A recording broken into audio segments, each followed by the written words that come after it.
어떤 연세 많은 노인분이 아들 내외하고 손자하고 이렇게 4명이 살았습니다. 이 노인분이 연세가 많아서 힘이 없어가 숟가락 들 힘도 없습니다. 그래서 식사를 하는 방법이 이 식탁에다가 죽을 부어놓고 혀로 핥아가지고 드십니다. 그러니까 며느리가 볼 때 너무 지저분해 보이기도 하고 그래가지고 그 다음부터 식탁을 따로 상을 마련해 주었습니다. 이번에는 또 힘이 없다고 내가 그릇을 들다가 그냥 떨어뜨려가지고 깨버렸습니다. 그러니까 그 다음에는 이 며느리가 나무 그릇을 하나 만들어가지고 거기다가 밥을 담아 드렸습니다. 그 다음날 4살 난 손자가 마당에 자꾸 나무 판자를 주워 모읍니다. 이 엄마 아빠가 궁금해가지고 왜 그러냐 물었더니 이 아이가 나중에 엄마 아빠 밥그릇 만들어 드리려고 그럽니다. 그 말 듣고 엄마 아빠가 충격을 받아가지고 자기들이 불효를 알고 아버지에게 정말 눈물 흘리면서 사과하고 그 다음부터 뭐 효성을 다했다 이런 얘기입니다. 우리나라에 보면 효자 집에 효자 나고 불효자 집에 불효자 난다 이런 얘기가 있잖아요. 그게 뭐냐 보고 배운다는 얘기입니다. 그러니까 윗대에서 효성을 다하면은 그 내려가면 다 보고 배우는 게 이렇게 하는구나 이렇게 하는구나. 그래서 효자 집안 효자 나는 거고 불효하게 되면은 그 자손들이 또 그거 보고 배우는 거죠. 그러니까 또 내려가면서 불효하게 되는 거죠. 그러니까 효자 집에 효자 나고 불효자 난다. 이거는 뭐 거의 뭐 과학적인 것이 아닌가 그렇게 만든 생각이 됩니다. 오늘 어버이 주일입니다. 여러분의 가정은 저를 포함해서 여러분의 가정은 효자 집안입니까? 아니면 불효자 집안입니까? 내가 내 자녀들에게 효도하는 모습을 보여주고 있습니까? 아니면 불효하는 모습을 보여주고 있습니까?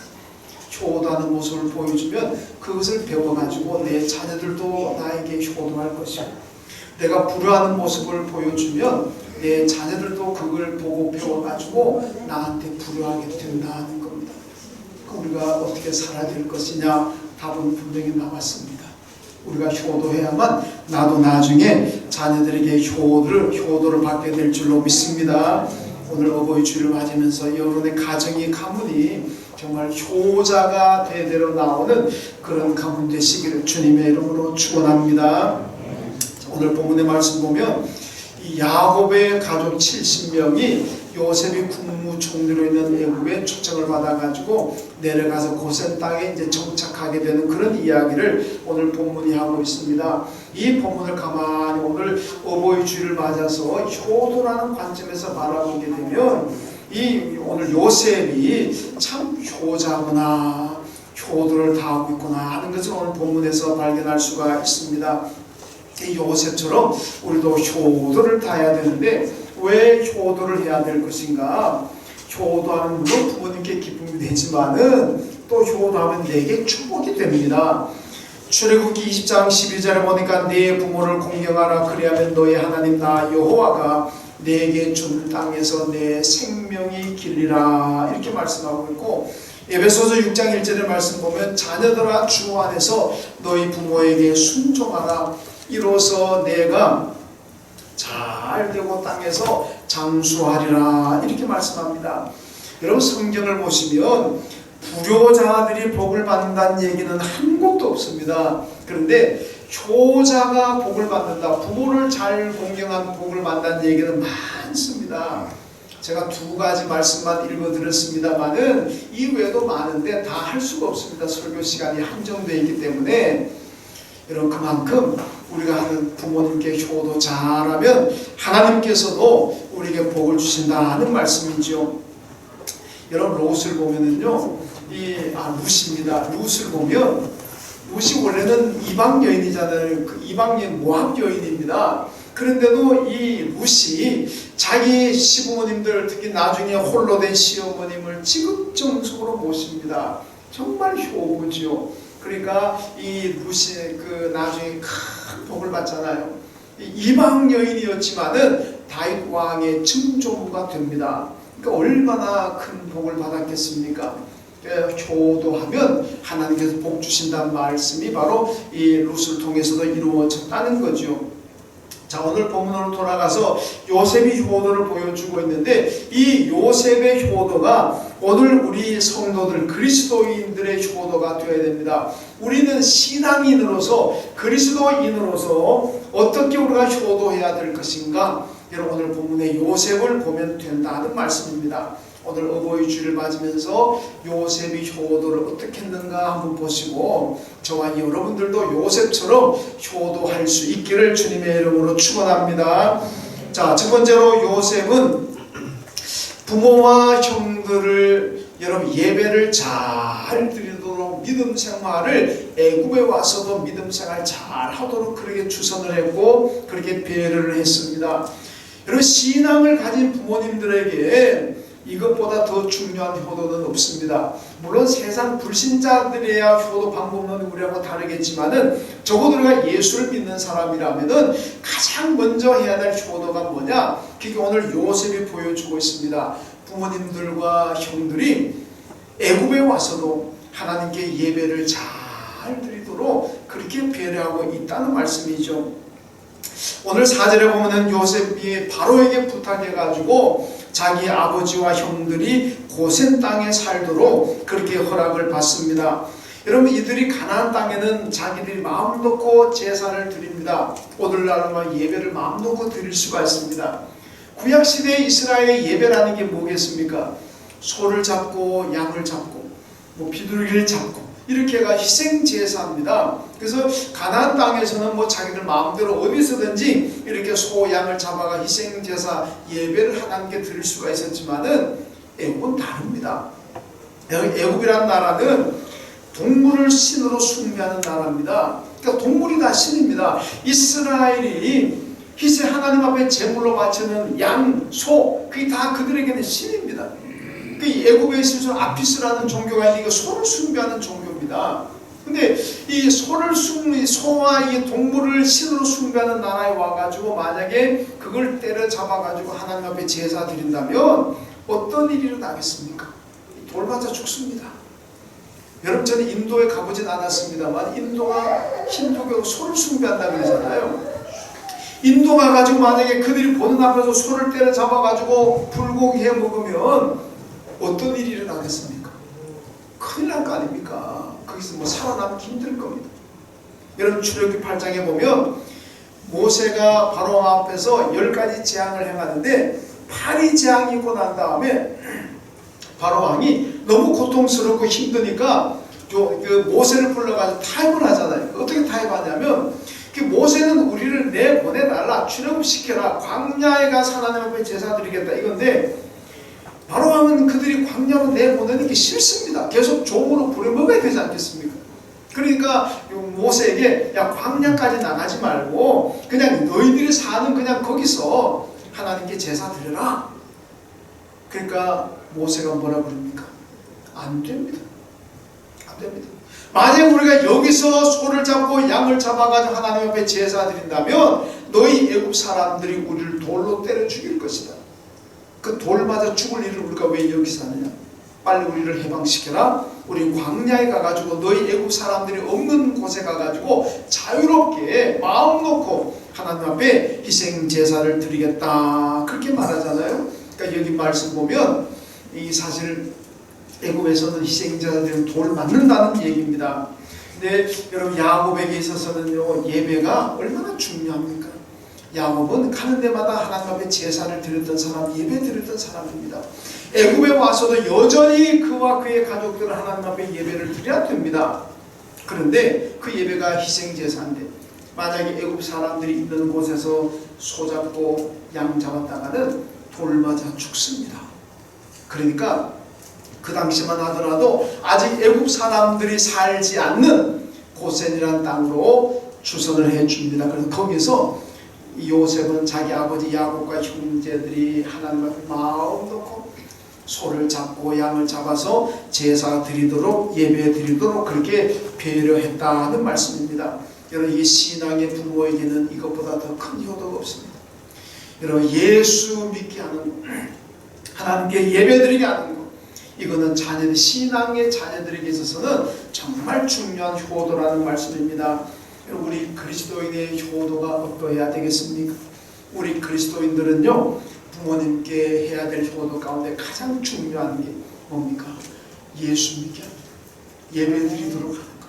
그래서 예수 믿고 구원받아가지고 여러분 천국에서 영원히 살 수 있도록 해드리는 것이 이게 바로 우리 그리스도인의 효도로서 가장 중요하다는 말씀입니다. 마태복음 25장 41절에 보면요, 지옥은 마귀와 그 사자들을 위해 예비된 영원한 불못이라 이렇게 말씀합니다. 여러분, 지옥이라는 곳이 누가 가는 곳이냐? 여기는 마귀와 그 졸개들이 가는 곳이 지옥입니다. 다른 말로 하면 사람이 가는 곳이 아닙니다. 하나님은 지옥을 사람을 보내려고 지옥 만들지 않았습니다. 마귀와 그 졸개들을 그 지옥 보내려고 만들어 놨는데 여기 왜 사람이 갑니까? 사람은 천국 가야 되는 거예요. 사람은 천국 가야지 지옥은 사람이 갈 곳이 안 됩니다. 그래서 지옥 안 가게 하려면 어떻게 해야 되겠습니까? 전도해서 예수 믿게 만들어. 믿음생활 하시는 분들이 더 예수 잘 믿게 하도록, 신앙생활 잘 하도록 자녀들이 배려해드리고 도와드리는 것, 이것이 바로 중요한 효도라는 말씀입니다. 여러분, 자녀들이 부모님들을 효도한다고 국내로 해외로 돈 들여가지고 해외 관광 많이 시켜드리잖아요. 좋은 데도 뭐 가보시겠습니다만은, 그러나 아무리 국내 국외에 여러 좋은 곳이 관광객이 있다고 할지라도 천국하고 비교가 되겠습니까? 하나님의 나라하고는 비교가 안 됩니다. 하나님의 나라는요, 눈으로 보는 것도 신비한 곳이고 사는 것도 영원한 곳이기 때문에 이 세상의 어떤 관광지하고 비교가 안 됩니다. 여러분, 바울을 보세요. 바울이요, 입신해서 천국을 갔다 옵니다. 천국 보고 옵니다. 사도 요한이 밤모섬에서 환상 가운데 천국을 보고 기록하는 것이 요한계시록이잖아요. 바울은 3000년 체험한다 그래 천국 갔다 왔습니다. 갔다 오고 나서 바울이 뭐라 그럽니까? 입을 닫아버립니다. 얘기 안 합니다. 왜 안 하느냐?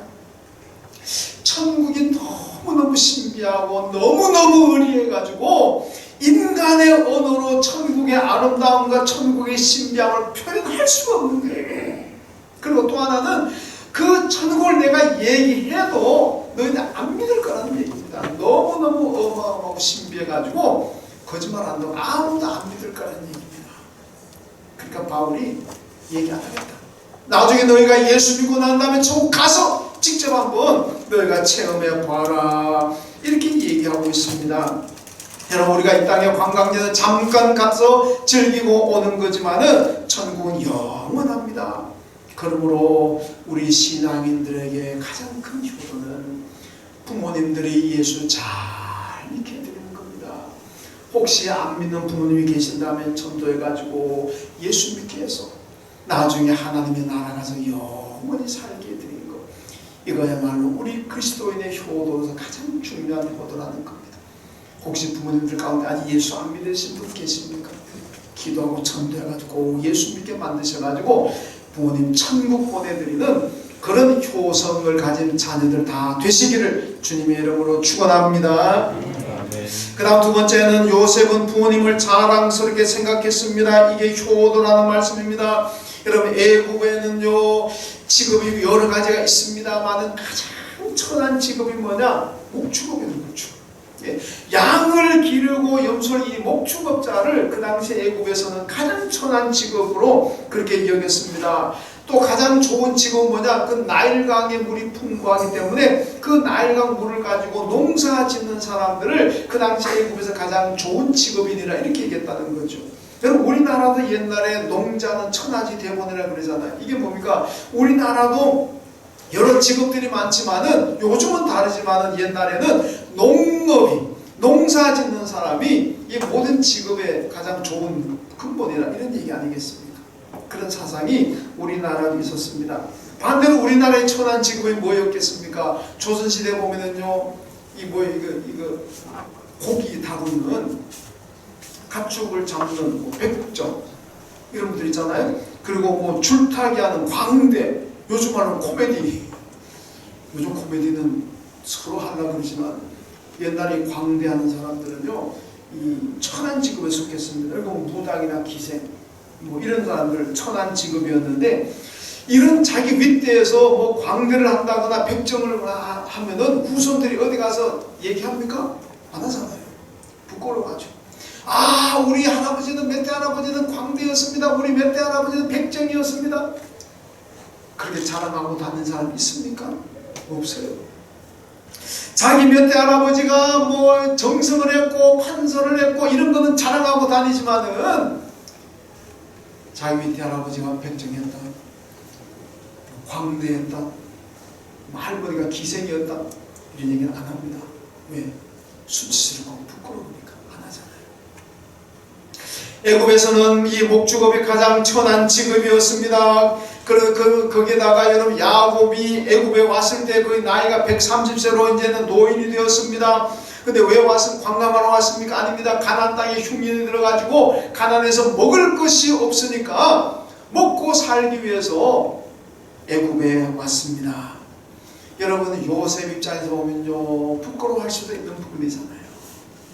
자기 아버지 형제들이 애굽 사람들이 가장 천한 직업으로 생각하는 이 천한 직업을 가지고 있죠. 거기다가 나이도 많은 노인 내가 먹고 살 게 없어가지고 그거 먹고 살려고 애굽까지 왔죠. 그렇게 보면 이게 어디 가서 자랑할 거리가 못 됩니다. 그럼에도 불구하고 오늘 본문에 보니까 요셉은요 바로왕 앞에서 애굽의 관리들이 보는 앞에서 당당하게 이분이 내 아버지십니다. 지금이 목축업입니다. 이분들 내 형들입니다. 지금의 목축업입니다. 하나도 숨기지 않고 당당하게 소개하고 있습니다. 여러분 부모님과 그가 하는 일을 자랑스럽게 생각한다는 것, 이것이 바로 효도가 아니겠습니까? 2012년도 런던 올림픽에서요 그 체조가 동안과 그거로 금메달 딴 양학선 선수라고 있는데 이분이 광주 출신인데 이 올림픽 금메달을 땄습니다. 이분 그 개인 스토리를 보니까요 부모님이 너무 가난해가지고 집도 없어가지고 비닐하우스를 지어가지고 사는 거예요. 그 양학선 선수 그러면서 이제 그 아버지가 이제 뭐 이 페인트 칠하는 페인트공입니다. 그거 해가지고 사는데도 얼마나 가난했는지 집도 없어 비닐하우스 삽니다. 이 양학선 선수가 자기 평소에 늘 그래야 돼. 기자들이 와서 왜 운동합니까? 금메달 따서 뭐 합니까? 묻기만 하면 나는 금메달 따가지고 돈 많이 벌어가지고 우리 엄마 아빠에게 아파트 사드릴 겁니다. 이런 거. 이 중학교 고등학교 다닐 때 자기 아버지 직업이 그렇고 뭐 가난하고 그러면 좀 많이 부끄러워하는 아이들도 많잖아요. 근데 페인트공이다 보니까 자기가 다니는 학교에 와가지고 페인트 칠하는 날도 있었다, 몇 번 있었답니다. 보통 아이들 같으면은 그냥 아버지가 모른 척하고 지나가고 그냥 아버지 아니라고 그렇게 할 건데 이 양학선 이 선수는요 가다가 아버지가 페인트 칠하면 아이들에게 인사시키고 이분 우리 아버지야. 그리고 자기 아버지 인사시키고 그걸 자랑스럽게 했다는 거예요. 그러면서 내가 꼭 금메달 따고 연금 나오고 국가에서 포상금 나오면 아버지 어머니한테 아파트 사드리겠다. 근데 런던 올림픽 금메달 땄습니다. 이제 자기 소원이 이루어질 수 있잖아요. 그랬더니요 LG에서 아파트 한 채 주고 롯데에서 아파트 한 채 주고 아파트가 뭐 세 채가 들어 이제는 아버지 한 채, 엄마 한 채, 자기 한 채. 그러니까 그 부모를 생각하는 그 마음이 사람들이 감동을 받아가지고 그룹에서 그냥 아파트 한 채씩 그냥 실화입니다. 실화. 지어낸 얘기가 아닙니다. 지금도 양학선 선수 운동 현역으로 하면 있을걸요. 여러분 예민한 시기지만 부모를 부끄럽게 생각하지 않았습니다. 부모의 가난함도 부끄럽게 생각하지 않았고 부모의 직업도 부끄럽게 생각하지 않았습니다. 그랬더니 사람들이 감동받아가지고 그의 소원을 이루어졌다는 거 아니겠습니까? 여러분 저도 학교 생활을 해봤습니다만 옛날 학교에서 부모님들 자꾸 오시라고 있잖아요. 선생님, 담임선생님들이 부모 좀 오시라고, 말씀 지구하면 좀 오시라고, 아니 행사 있으면 좀 오시라고. 그럼 어떤 아이들은요 엄마 아빠가 올라올 때 오지 말라 그래. 왜? 창피하다. 엄마 아빠 못생겼다. 엄마 아빠 뭐 농사 짓고 뭐 좋은 옷도 못 입고 그러니까 창피하게 오지 말라. 그런 아이들도 전 봤습니다. 저는 그러지는 그 정도는 아니었습니다. 여러분 학생 시절 때는 어릴 때는 철이 없어 그런다고 좀 봐줄 수 있지만은 어른이 되어가지고 장성한 다음에도 부모를 그렇게 부끄럽게 생각한다면 이건 악입니다. 이건 불효자입니다. 여러분 내 부모가 배우든 못 배우든 가졌든 못 가졌든 아름답든 뭐 아름답지 않든 내 부모에 대해서는 요셉처럼 자랑스럽게 어디서든 누구 앞에서든 자랑스럽게 내 부모를 자랑할 수 있어야 된다는 거죠. 이게 부모의 마음을 기쁘게 해드린 거고 이게 바로 요셉의 효도입니다. 여러분 부모님들은 자랑스럽게 생각하시기를 주님의 이름으로 축원합니다. 그 다음에 세 번째는 요셉은 형제들과 화목함으로 효도했습니다. 여러분 요셉을 가만히 보세요. 형들의 미움을 받아가지고 처음에 형들 요셉을 죽이려고 그랬잖아요. 그러니까 구덩이를 파가지고 그냥 던져가지고 그냥 묻어버리려고 생각했습니다. 그러다가 그게 잘 안 이어있지 않아가지고 결국 종으로 팔아버렸습니다. 요셉이 그래서 애굽에 종으로 팔려왔는데 여러분 요셉이 어린 나이에 한 16, 17살 때 종으로 팔려갔잖아요. 애굽에서 종으로 13년 지냈습니다. 총리 되고 난 다음에 풍년으로 7년을 지냈습니다. 그리고 흉년 2년째에 부모님 가족을 만났습니다. 그러면 총 22년 동안 요셉은 애굽에서 홀로 많은 고초를 겪으면서 여러분 지냈습니다. 그 기간 동안에 억울하게 누명을 뒤집어 쓰고 감옥에도 갇혔습니다. 이 어린 나이에 그 팔려와가 종으로 생활하면서 그 마음에는 어떻겠습니까? 형들에 대한 원망도 가질 수가 있고 내가 잘 된다면 형들한테 반드시 복수하겠다. 복수심으로 이를 갈며 지냈을 수도 있잖아요. 그러다가 이제 총리가 되었습니다. 자기를 죽이려고 했고 자기를 팔았던 그래서 자기가 엄청나게 자기를 고생시켰던 형들이 이제 자기 앞에 다 무릎 꿇고 있습니다. 자기 부하들에게 저놈들 다 감아가지고 죽여 그러면 죽습니다. 여러분 보복할 수 있는 절호의 기회가 왔습니다. 야 얼마나 기다려도 되겠습니까? 그런데 요셉이 보복했습니까? 안 합니다. 오히려 형들이 자기 앞에 있는 이 총리가 자기들이 팔았던 미워했던 요셉인 줄 알고 이제는 야 죽었구나. 이제는 거의 포기했습니다. 이제는 죽었구나. 죽었다. 벌벌 떨고 있습니다. 그때 요셉이 오히려 형들을 위로하잖아요. 용서합니다. 형님들 걱정하지 마세요. 나를 이곳에 오게 한 분은 형님들이 아니라 하나님이십니다. 오늘같이 이렇게 흉년이 들고 우리가 어려울 때에 우리 가정을 구원하기 위해서 하나님이 나를 앞장서 보낸 것뿐입니다. 나를 이곳에 오는 것은 오게 한 분은 형님들이 아니고 하나님이십니다. 그러면서 다 용서하고 오히려 불안에 떨고 형들을 위로했습니다. 그러면서 오늘 보면 11절과 12절 보면 아버지와 형들의 집을 마련해주고 땅을 주었고 양식을 풍족하게 주었습니다. 그리고 화목했습니다. 여러분 형제간에 원수 갚고 원수 맺는 것이 아니라 서로 화목하게 지낸다면 그 부모님께 얼마나 기뻐하겠습니까? 부모님께 효도는 뭐니 형제간의 동기간에 화목하게 지내는 겁니다. 그래서 부모님들이 되게 유언할 때도 그러잖아요. 제발 형제들끼리 화목하게 지내라. 이 유언을 남기는 부모님들 얼마나 많습니까? 여러분 저도 우리 아이들에게 가끔 옛날부터 그 얘기했고 지금도 얘기하고 앞으로도 그 얘기할 것 같습니다. 형제 남매끼리 화목하게 지내거라. 사랑하고 아껴주고 배려하고 그렇게 지내라. 저도 그 얘기 많이 했습니다.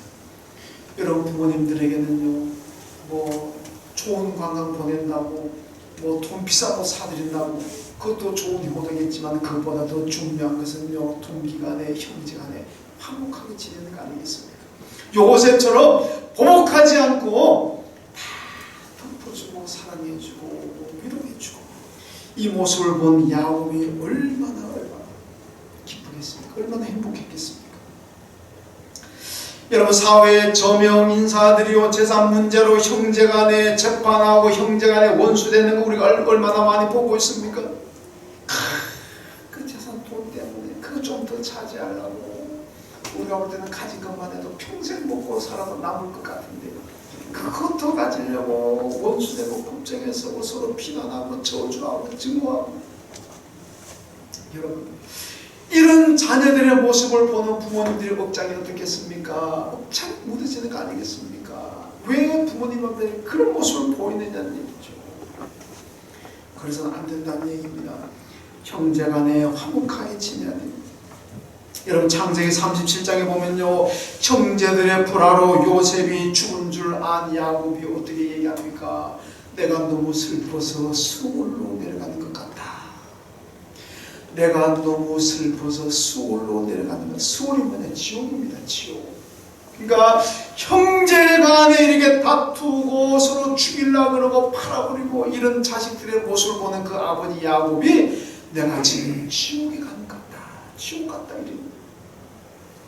여러분, 부모님의 지옥 같은 삶이 뭐겠습니까? 형제간에 불화하고 가족간에 원수되는 것. 이거는 부모님을 지옥 같은 삶으로 만들어 버리는 거예요. 그러나 반대로 뭐 대단한 집은 아닐지라도, 대단한 음식을 먹고 대단한 옷을 못 입을지라도 형제간에 사랑하고 우애 있게 지내면 그 부모님은 천국 같은 생활이 아니겠습니까? 내가 뭐 좀 반찬 몇 가지 없어도 자녀들이 우애 있게 지내는 모습 보는 것이 행복 아니겠습니까? 형제간의 불화는 부모에게 지옥과 같은 삶이 된다는 걸 우리가 알아야 됩니다. 그런데 이 화목이라는 것은 그냥 오는 게 아니라 희생과 배려와 양보를 통해서 오는 겁니다. 그냥 오는 게 아니에요. 요한일서 4장 10절에 보니까 하나님은 우리 죄를 속하기 위해서 그 아들 예수를 화목제물로 보내셨다고 말씀합니다. 로마서 3장 25절에도 하나님은 예수를 화목제물로 세우셨다고 말씀합니다. 고린도후서 5장 18절에도 그리스도로 말미암아 우리와 화목하게 하셨다, 이렇게 말씀하죠.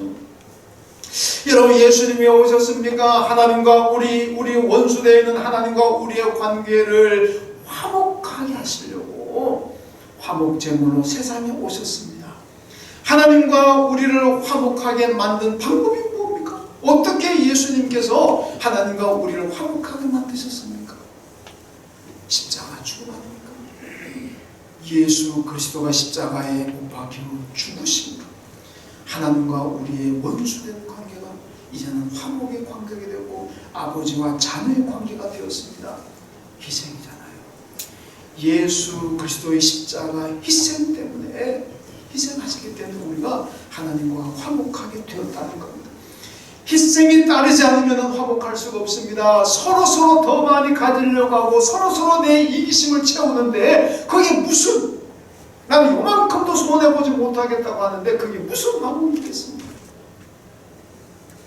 화목이라는 것은 희생하고 양보하고 배려할 때 주어지는 축복입니다. 고려 공민왕 때 얘기입니다. 형제가 나룻배를 타고 한강을 건너려고 하는데 그 건너기 전에 동생이요 금 두 덩이를 주었습니다. 근데 하나는 큰 금덩이, 하나는 작은 금덩이입니다. 동생이 순간에 갈등합니다. 야, 형한테 큰 걸 줘야 되나 작은 걸 줘야 되나, 이 고민하다가 형한테 작은 거 주고 자기는 큰 거 가졌습니다. 권장은 그러면 안 됩니다.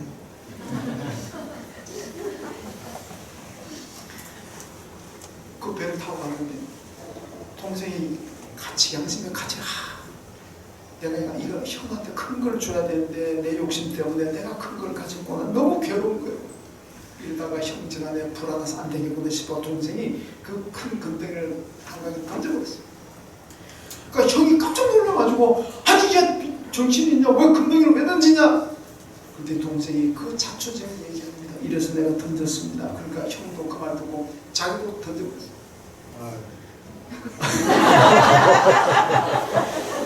아깝죠? 금보다도 더 귀한 것이 형제간의 우애다. 그런데요, 그 금덩이 아직도 찾았다는 얘기가 없습니다. 올여름만 찾으러 갈까요, 우리? 여름 휴가 내가지고 우리 교원들 단체로 가서 한번 한강 가서 그래서 그 김포라는 말이 거기서 나온 거예요. 금을 던졌다고 해서 김포라고 김포가 된 겁니다. 그러니까 김포 근처 한강 앞에 가가지고 아마 찾아보면 나오지 않을까 싶습니다. 그럼 그만큼 그 금을 던져버릴 수 있는 희생 있잖아요. 금을 던져버릴 수 있는 포기할 수 있는 이런 게 있으니까 화목하게 되는 거예요. 이런 가와 만사성이라는 얘기가 있잖아요. 집집마다 이런 거 뭐 액자 같은 데 넣어둔 글귀가 얼마나 많습니까? 가와 만사성 뭡니까? 집안이 화목하면 모든 일이 잘 이루어진다. 모든 일이 잘 된다는 얘기잖아요. 집안이 화목하면 모든 일이 잘 된다. 반대로 집안이 화목하지 못하면 일이 되는 일이 없어요. 다 망가집니다. 시편 133편에 보니까요, 형제가 연합하여 동거함이 어찌 그리 선하고 아름다운고 거기서 여호와께서 복을 명하셨다 이렇게 말씀합니다. 하나님께서 복이 있으라 그럼 복이 있을 줄로 믿습니다. 별로 안 믿으시는 분들. 하나님께서 복이 있으라 그럼 복이 있을 줄로 믿습니다. 하나님께서 복 받으라 그럼 복 받을 줄로 믿습니다. 그런데 하나님께서 어떤 곳에 있는 복을 명하십니까? 형제가 연합하여 동거함이 어찌 그리 선하고 아름다운 것, 거기서 여호와께서 복을 명하셨다 그러잖아요. 맨날 싸우고 다투고 불화하는 가정은 하나님께 있는 복도 빼앗아 가버리실 겁니다. 그러나 형제간에 동기간에 가족간에 화목하게 지나면 하나님께서 그 가정을 향해서 거기에 복이 있으라, 복받는 가정이 된다는 말씀입니다. 여러분, 교회도 화목해야 교인이 행복합니다. 여러분, 제가 노회 임원 맡고 있다 보니까 노회 교회들 상황을 좀 많이 파악하고 있는데, 우리 노회 영천 노회 교회가 250개 교회 되는데 2-3개 교회가 지금 몇 년째 분쟁하고 있습니다. 그런데요, 참 그것도 신기한 게, 처음에 1-2년 동안은요 양표로 나누어져가지고 서로 이기겠다고 달려듭니다. 뭐 수단과 방법까지 이긴다 그래요. 이게요 2년 지나고 3년 지나고 4년 막 하니까요, 이제는 그 교인들이 와가 뭐라는지 압니까? 그냥 어떻게 좋으니까 일을 좀 끝내달라. 교회가 문을 닫든지 저쪽이 이기든지 이제 관심 없다. 그냥 끝내달라. 지쳤다는 겁니다. 이제는 지쳐서 더 이상 못하겠다. 교회가 문을 닫든지 교회를 팔아먹든지 자우선 좀 끝을 내달라 이거예요. 얼마나 처음에는 1-2년 동안 서로 이기겠다고 법정 가고 야단 나는데, 멱살 잡고 야단 나는데, 이제는 그 힘도 없는 거예요. 그냥 노예다가 그냥 끝내달라. 야, 얼마나 비통한 얘기입니까? 얼마나 지쳤으면 그러겠습니까? 교회가 분쟁하니까 교인들이 그렇게 힘듭니까? 여러분, 초대교회는 성도들이 화목하니까 능력이 있습니다. 그 무수한 박해 가운데 고난 가운데서도요, 교회가 화목하니까 다 이겨내더라는 얘기입니다. 교회는 화목해야 됩니다. 화목할 때 교회가 바깥에서 오는 시련도, 안에서 일어나는 어떤 시련도 시험도 다 이겨낼 수가 있는 거예요. 능력 있는 교회가 될 수 있다는 말씀입니다. 화목할 때 교회가 행복하고 교인들이 행복한 거예요. 여러분, 요셉의 화목을 봐서 요셉이 화목하게 지내니까요, 하나님께 복 받잖아요. 야곱의 아들 12아들에서 12지파가 나왔는데 유일하게 야곱 지파에서 가지가 쳐나옵니다. 우리 속담으로 새끼칩니다. 어떻게 해요? 야곱 지파에서 므낫세 에브라임 지파가 나옵니다. 아무도 그런 지파가 없어요. 요셉 지파에만 딱 2지파가 새끼를 칩니다. 므낫세 지파, 에브라임 지파. 얼마나 축복입니까? 창세기 49장이에요. 요셉의 자손은 담을 넘어가는 나무라 그랬습니다. 그 가지가 담을 넘어갑니다. 얼마나 번성하느냐. 담을 넘어가는 에브라임, 우리 므낫세 에브라임 연말 연초에 기도하잖아요. 에브라임 뭡니까? 번성하니까. 요셉의 후손들이 번성했다는 얘기. 여러분, 가정이 화목하면 부모님께 크게 효도하는 겁니다. 교회가 화목하면 하나님께 기쁨을 드리는 거예요. 가정이 화목하면, 형제가 화목하면 부모님께 효도하는 거고, 교회가 화목하면 하나님께 효도하는 거예요. 하나님께 기쁨을 드리는 거죠. 그런데 화목은 가만히 내 주어지는 것 아닙니다. 나를 희생하고, 내가 양보하고, 내가 배려하고, 그럴 때 화목이 오는 겁니다. 여러분, 우리 한교회 화목한 교회 만드십시다. 여러분 가정이 화목한 가정 되십시오. 그래서 화목함으로 부모님께 기쁨을 드리고 우리 교회가 화목함으로 하나님께 기쁨을 드리는 이 한교회가 되기를 주님의 이름으로 축원합니다. 하나님 감사합니다. 오늘 야곱 요셉이 아버지 야곱과 형들에게 정말 잘했습니다. 화목했고 믿음 생활 잘하도록 배려하는 효자였습니다. 우리 모두가 요셉처럼 효자들 되게 하여 주시고 우리 가정이 화목함으로 부모님이 기쁨 드리고 우리 교회가 화목함으로 하나님께 기쁨 드리는 우리 교회와 온 성도들 되게 하여 주옵소서. 그야말로 요셉의 가문이 번성했던 것처럼 우리 성도들의 가문이 번성케 하여 주옵소서. 예수님의 이름으로 기도하옵나이다. 아멘.